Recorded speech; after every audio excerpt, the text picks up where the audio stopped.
A esclerose múltipla ainda não tem cura, mas a medicina desenvolveu tratamentos que podem garantir boa qualidade de vida para quem tem essa doença. A pessoa que é acometida pela doença tem que ser tratada de uma forma crônica, ter um controle excelente com todo o arsenal terapêutico que nós dispomos atualmente. São injeções subcutâneas, como se fosse insulina. Eu não gosto de injeção, nunca gostei, mas eu tive que aprender a gostar. Desde 1993, os laboratórios vêm desenvolvendo novas versões de medicamentos de combate à esclerose múltipla. Nós temos drogas por via oral, nós temos drogas por via endovenosa, nós temos droga por via intramuscular, nós temos drogas por via subcutânea. Nós temos que ajustar essas drogas para o paciente. Uma vez ajustado, o paciente se adaptando bem ao remédio, uma vez o paciente não tendo efeitos colaterais com o remédio, ele vai levar a sua vida normal. Vou às consultas médicas dela, participo de tudo que é possível, porque a família tem que estar presente, precisa muito estar acompanhando o paciente, indo, buscando informações. O papel da família é acolher, é compreender esse paciente, é compreender a doença, as limitações que ela traz para esse paciente. O amor é tudo para esse paciente. O Léo, ele sempre me apoiou.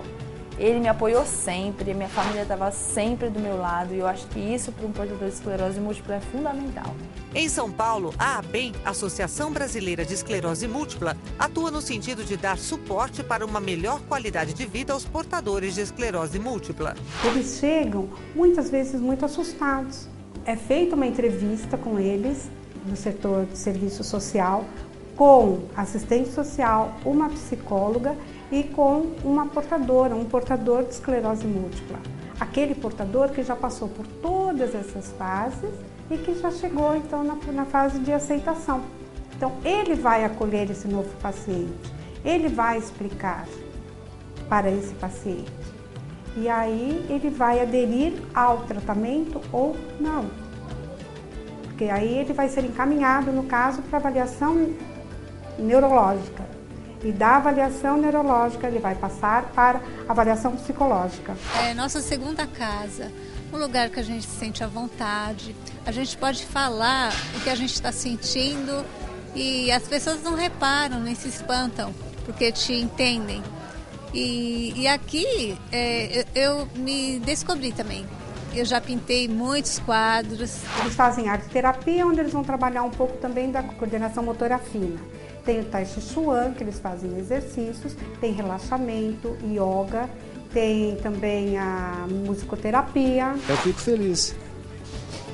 E assim eu tenho mais equilíbrio na minha mente para prosseguir nessa caminhada tão dura que a gente está passando, né? Existem 3 tipos de esclerose múltipla. A crônica, que é a mais grave, os sintomas não regridem. Na progressiva, o paciente vai piorando pouco a pouco. A mais comum é a chamada recorrente. Essa forma, que é chamada remitente recorrente, incide praticamente em 85 a 90% dos doentes em que o neurologista formula o diagnóstico de esclerose múltipla.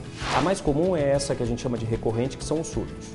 O surto é exatamente assim, formiga e a sua perna você pode colocar um gelo, falta de sensibilidade, que você não sente que está gelado.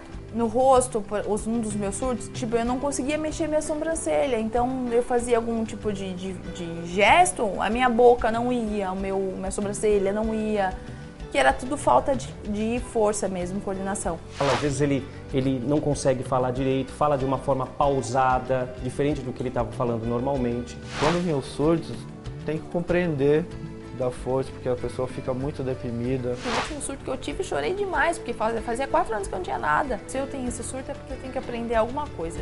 Eu sempre tento tirar o proveito dos surtos. Existe um comprometimento emocional, de humor, que precisa ser visto ou por um psicólogo ou por um psiquiatra. Muitos pacientes têm alterações no controle da urina, então precisa de uma consulta periódica com um urologista. Um oftalmologista também ajuda na correção daquela baixa acuidade com lentes especiais, com modificações pequenas em relação à melhor percepção visual. A fisioterapia atua alongando a musculatura que às vezes tem fraqueza, mobilizando a articulação quando ele tem dor, atua na parte de caminhar melhor, na qualidade de vida do paciente. Consiste, acima de tudo, em minimizar os sinais e sintomas que esse paciente possa ter e que venha atrapalhar o dia a dia desse paciente. Os exercícios com materiais diferentes, como a cama elástica, o bozu, a bola boba, os elásticos de resistência, eles auxiliam no estímulo do paciente. O bozu, por exemplo, que é a meia bola, e a cama elástica, eles são superfícies instáveis que trabalham o equilíbrio e a coordenação motora de forma diferente. Então é sempre bom variar o estímulo dado ao paciente para que ele possa trabalhar melhor o sistema nervoso central. O problema dele hoje é um problema no membro superior. Ele não consegue segurar uma xícara ou segurar um papel. Eu vou trabalhar aquele membro superior. Os exercícios têm que ser realizados de uma forma mais lenta, para dar tempo do paciente recuperar do exercício, da atividade, para ele poder respirar de uma forma mais tranquila. Senão, nós podemos gerar o estresse no paciente, consequentemente a fadiga, consequentemente podemos desencadear um surto. Um paciente com um acometimento mais leve pode fazer caminhada até uma corrida leve. Pacientes mais comprometidos já não podem fazer uma corrida, mas ele pode fazer uma caminhada leve, uma bicicleta ergométrica. Em casos mais graves, a gente também trabalha a parte respiratória, insuficiências respiratórias em função de perdas de força de musculatura respiratória. O paciente que não faz os exercícios de fisioterapia, ele pode ir perdendo a força muscular gradativamente. As articulações podem se enrijecer a tal ponto que ele perde o movimento, por exemplo, de um ombro, um cotovelo, uma mão. A gente pede para o paciente manter uma atividade física diária, manter a sua atividade normal diária, não perder o seu foco. Eu fiquei 4 anos sem surto, de 2006 a 2010. Aí o meu médico falou assim, você precisa ir para academia. Eu nunca ia, né? Porque para mim eu estava bem. Mas aí aqui na academia eu pude ver como eu precisava de exercício físico. É bom trabalhar o fortalecimento de perna, fortalecimento de braço, o equilíbrio, a coordenação motora e trabalhar também a sua respiração, seu cardiovascular. A pessoa que tem esclerose múltipla tem que trabalhar força e coordenação motora. Ajuda bastante a estimulação dos nervos na contração muscular. Nadar me fez bem, fortaleceu minhas pernas, que foi onde eu sempre tive mais surto.